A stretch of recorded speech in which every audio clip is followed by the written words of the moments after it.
there satanic symbols in everything we watch? Have you ever seen this symbol before? How about this one? Or maybe even this one? The pyramid I'm sure you've seen. I mean, there are pyramids all over the world. You know, it's interesting to me that all these ancient cultures, even though they were separated by language and time and distance, all knew to somehow build pyramids. Now, even though you might be familiar with the pyramid, the eye you might be less familiar with. Well, the eye represents something called the Eye of Providence, or the All-Seeing Eye, or the Eye of Horus, which is an Egyptian god.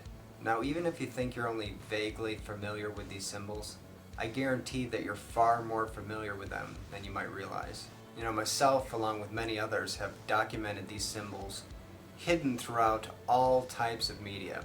In fact, all media, whether it be music videos, television, movies. People might think this is a new cultural trend, but these symbols go back to the beginning of the movie industry. I actually used to wear one of these eye symbols. I didn't really know why, until it dawned on me that this symbol might be rooted in my subconscious. The reason being is that these symbols are saturated when it comes to children's entertainment. It seems that when we talk about child programming, we might literally be talking about child programming. Even celebrities from the past, present, and future seem to all flaunt these symbols. And it's not just a few celebrities, it's actually more towards a majority of them. Now, to be fair, it's possible that many of these celebrities don't actually know what's going on. Maybe they're just being told what to do by the people behind the camera. Of course, many others might have a clue of what's going on. So what does all this mean? Why are these symbols in everything we watch? Why are these symbols in about 80 to 90% of all of our movies? I mean, you have to have a lot of power and influence to be able to get all these symbols embedded in all these different types of media. It seems like you might have to be in that 1%, that elite group. And when it comes to the 1%, they also worship this symbol. And how you can tell this is because they actually put this on the things that they make. You know, the 1% prints the money. They make it. So their symbols are on it. These symbols really have nothing to do with the United States. I mean, what are they doing on the currency? So what's the deal with all this? Well, if we go back to that Eye of Horus that I mentioned in the beginning, the Egyptian story goes something like this. There were two gods. One god was named Set, and the other one was named Horus. And these gods were fighting over the throne of the fallen god Osiris. During this fight, Horus suffered a terrible wound to the eye. But then Horus was miraculously healed, and then he offered his eye to Osiris in the hopes of resurrecting Osiris from his fallen state. Now, in order to understand this next part of what I'm about to say, I would suggest you go and watch my last video, which was entitled, Are Aliens a Deception? Once you watch that video, you'll find that I make a strong case for the gods of the ancient civilizations of this world to not be really gods at all. And they weren't really aliens either, even though nowadays many people claim that these gods of the ancient civilizations were actually extraterrestrials. But the fact of the matter is that it's actually logically, mathematically, and historically impossible. And the best explanation is that these gods, or aliens as some people call them, are actually just fallen angelic beings and demonic beings. The Bible actually gives the most accurate description of all of this. So what I believe might be going on is this. It seems to me that this ancient story about Horus losing his eye in this fight with Set might actually indicate a future event and not a past event. You know, in Revelation 13:3 it talks about the Antichrist receiving a wound to the head and then being miraculously healed and then assuming a throne, and then he is given the power of Satan. So this seems to match up pretty closely with Horus taking a wound to the head and then trying to resurrect his father, Osiris, from his fallen state while trying to assume a throne.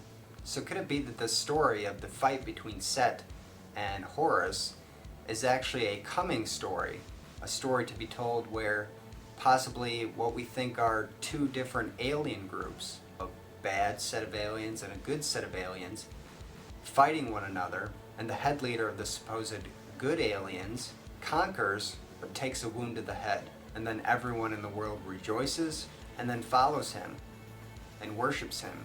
He becomes the king and the supreme political leader of the world.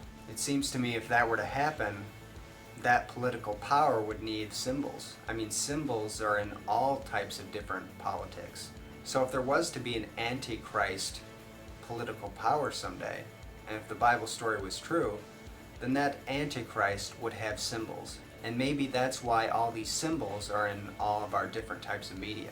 Because when these symbols are in children's programming or movies that you really love, what happens is that you grow an attachment because you really like what you're seeing.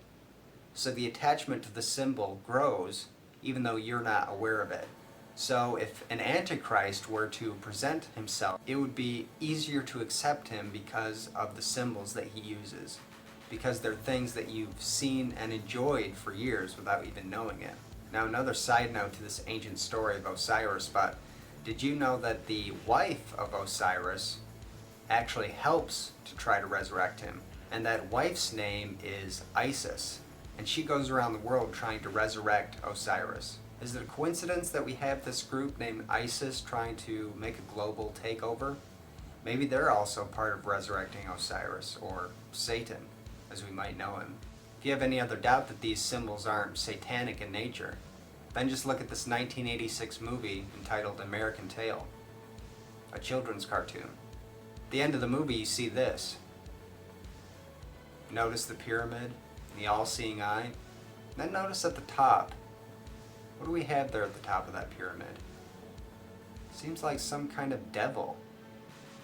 7 horns in that devil. I find it interesting that there are also 7 horns in the Statue of Liberty's crown. Now, it might be the case that the world is just on the edge of these political leaders being put into the public eye. The world is not what you think it is, and the world is changing. And there's a coming shift, but the Bible makes it clear. You have to seek in order to find. So I would just take a look at some of the other links below that I've placed, and just keep going towards the truth. Just keep searching it out. Because the way of the truth does mean life. And we need to listen.